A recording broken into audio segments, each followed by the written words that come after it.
Today I'm making Ash Reshteh. It's Persian noodle soup. This soup is a staple to Iranian cuisine. In Iranian cuisine, we use lots of herbs and legumes, and this is a herb and legume soup. It's a thick soup, and that's why it's called Ash. Ash Reshteh was actually invented to use up the leftovers of korma sabzi. I made korma sabzi before. It is a national dish of Iran and it is a herb stew. So today I'm going to make this Ash Reshteh using my korma sabzi and a few ingredients. The recipe is in my cookbook. Make sure to download it. This ash has lots of garnishes, and for that reason I'm going to start with making the garnish first. I put some oil in my pan. Start with frying the garlic.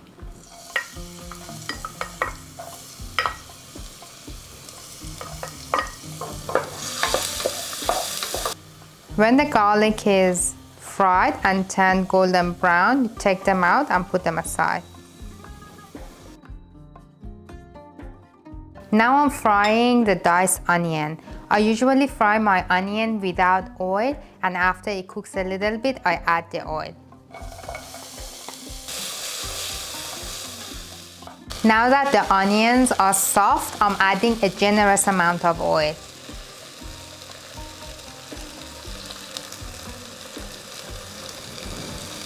Season the onions with a little bit of salt. Add a little bit of turmeric.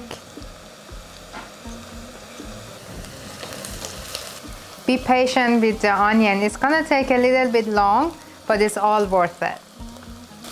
Now that the onion is fried and golden, we take it out. And the last bit of garnish, the mint. Add the oil first. Again, a generous amount of oil, because this is a minted oil. And then add the mint. This one's not like the onion. This is going to fry really quickly, so make sure you don't burn them.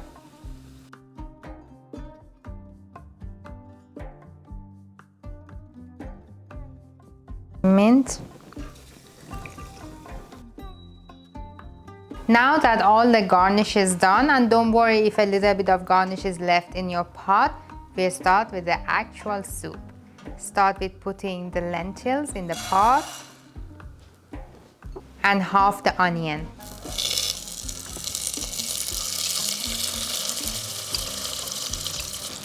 Give it a little stir and top up with water. Put the lid on and leave it until the lentils are cooked. Now the lentils are cooked. I'm adding 1 cup of cooked kidney beans and cooked chickpeas. To make my ash more plenty, I'm adding a few cubes of frozen spinach as well. Add more water to cover the ingredients.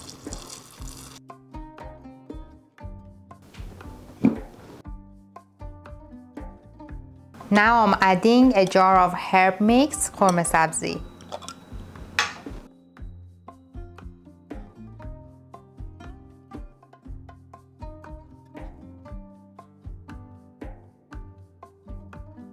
Now that I'm adding the korma sabzi sauce, I'm not going to add any spices to this soup because salt, pepper, turmeric, all the spices that needed are already in this sauce.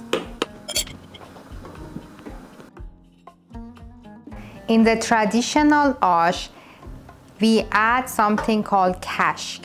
Kashk is a whey protein, so it is made out of yogurt whey. It's hard to find in Australia, but if you wanted to find it, you can find it in any Iranian supermarket. If you don't have kashk, which I don't have most of the times, you can either skip this step or use sour cream instead. The kashk itself looks like sour cream. I'm going to add a couple of spoons of it, and because normally kashk has lots of salt in it, it means I'm not going to add any salt to this ash.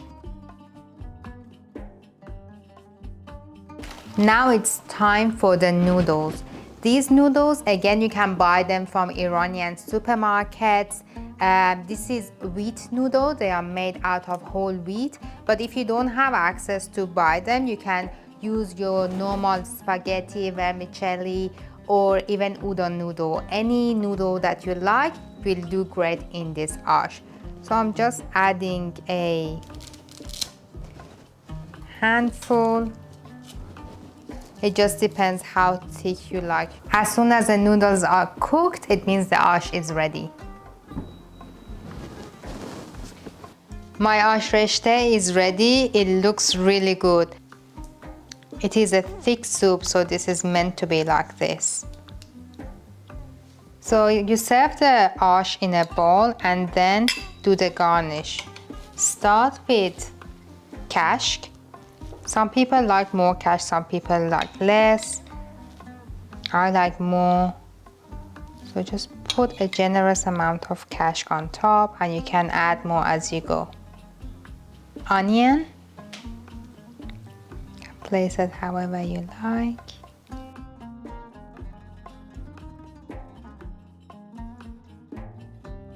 Now the fried mint and the mint oil.